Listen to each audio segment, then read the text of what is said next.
बेखौ लानानै गोबां निउसफोराव भाइरेल जागासिनो दङ। मोनाखै बेखौ दाबो। सोरबाफोर जुदि सिनायोबा आंनि कमेन्टआव खोन्थाहरबानो जाबाय। गोबां दुखु नांदो। नोंथांमोनाथ' सोरबा सोरबा निउसाव नुनो हागौ गथ'आ बिराद गाबदो, बिमाखौ लिहरफिनदो आरो गावनि बिखुनजोआबो बिराद फैफिननो थाखाय खावलायगासिनो दङ आरो गावनि हासबेन्डआबो बेबायसा खालामनाङा, गथ'फोरखौ खांना बानानै गोदाव सोराव खालामनाङा। खुलुमबाय नोंथांमोनखौ गासैखौबो आं चेनेलाव फिन बरायफिननाय थाबाय। थ' लोगोफोर, नोंथांमोना थाम्बनेल आरो भिडिअखौ सिनायना हमखाबाय जानांगौ। दायो नोंथांमोननि गेजेराव आं मोनसे सर्ट आपडेट लानानै फैदों। बे जाहैबाय दाखालि साननैसो सिगाङाव सासे आइजो गोमानानै थानाय माखासे निउसफोराव गोसारगासिनो दंमोन। बे सावगारियाव नुनाय मानसियानो बिथांनि मुङा जाहैबाय दैमु ब्रह्म। मिथिनो मोननाय बायदिब्ला बिथाङा 13 बोसोर बैसोनि सासे हौवासा गथ'सा आरो 6 बोसोर बैसोनि सासे हिनजावसा गथ' दं होननानै बुंदों। थ' दायो न'खरनि मानसिफ्रा दुखुजों हालाय हाफाय जानानै दङ आरो न'खरनि मानसिफ्रा बयबो बिखौ जेरावखि थाया मानो न'खराव फैफिननो थाखाय खावलायदों आरो उन्दै हिनजावसायाबो जोबोद गाबगासिनो दं होननानै बुंदों। थ' बेनि सायाव मालायस्रि आब'आ फंनैसो बाथ्रा बुंनायखौ नुनो मोनदों। थ' बिथाङा मा बुंदों नोंथांमोना नैबे मोनसे भिडिअखौ नायनानै लादो। बे आइजोखौ सोरबा आगैमोना सिनायोना सिनायोबा आंनि कमेन्टआव खोन्थाहरलाय। बाक्सा डिस्ट्रिक्टनि पानबारि 1 नं कुसुबिल गामिनिफ्राय गोमानानै दं आरोना। आगस्टनि 10 तारिखआव गुटनि मिटिंआव थांनो होननानै गोमानानै दं। सोरजोंबासो थांदों ना सोरबासो लाना खारखो। बिहा गथ' 13 बोसोरनि हौवासा गथ' सासे दङ आरो 6 बोसोरनि सासे हिनजावसा गथ' उन्दै दं आरोना। बेखौ लानानै गोबां निउसफोराव भाइरेल जागासिनो दङ। मोनाखै बेखौ दाबो। सोरबाफोर जुदि सिनायोबा आंनि कमेन्टआव खोन्थाहरबानो जाबाय।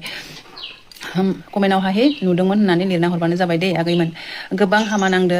दानि बिमाफोरा मानो बिदि जाखो। बैसो जायाखै नङा जादों दखन जसेस्थ'। फिसायाबो 13 बोसोर जादोबा गोदोरा आरो उन्दैयानो जुदि 6 बोसोर जादोबा जिबनाव गथ'फोरखौ आलो गोजोन संसार जानानै इयुन जोलैनि थाखाय मोजाङै खाङो बायो सिर' जिबननि थाखाय मानो बेबायसा गेजेर ससेयाव आस'खान्दा खालामनानै गारलांनो गोनां जाखो। बे बिमा नङा, बियो बिमानि महर गोलैया, बियो माने बेलेग मा होनगोन आरोना बेखौ। गोबां दुखु नांदो।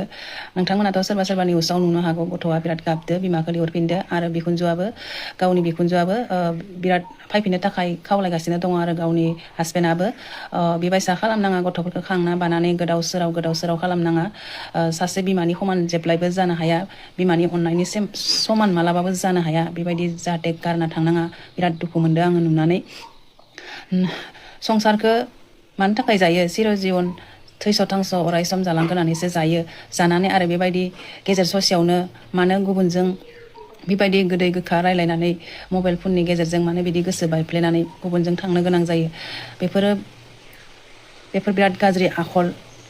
जेसेबां थां नोङो साननैसोनि सुख सान्तिखौ लानानै, नाथाय बे गारनानै थांनाय गथ' आरो हौवाखौनो सानसे समाव नोङो गोसोखांनो गोनां जागोन। साननैसोनि अननायखौ लानानैनो नोङो बिदि गारना थांनानैबो नोङो गोजोन सान्ति थानो हानाय नङा। थानो हायो खायसे माने बांद्राय सिन्था भाबना गैयै मानसिफ्रा थानो हायो। थानो हाबा मा जानो, जेमानबाबो फार्स्टनि लाइफ बिदि जानो हाया। मोजाङानो जा गाज्रियानो जा आंनि बायदिब्ला आरोना।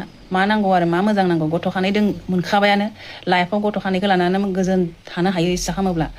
खिन्थु आरो मा नांगौ, मानि थाखाय बेबायदि गथ'फोरखौ गारनानै बिदि थांनो गोनां जाखो, बेखौ मा होनना बुंगोन। बेखौ बिराद माने गाज्रि आखलनि गाज्रि मा रेन्दि होननानैसो बुंनाय जायो बिदिखौ। गावनि फिसाखौ उदैनिफ्राय खांनानै जुदि बिदि गारना थांनाय मानसिखौ आं बिदिसो बुंनो लुगैयो। मानो होनबा लाइफआ बिनि हौवा गाज्रिबाबो मोजांनि थाखाय फिसा खानायानो, मोजां गाज्रिबाबो फिसा खानायानो जाखाबाय आरो मानो गुबुनखौ लुबैनांगौ।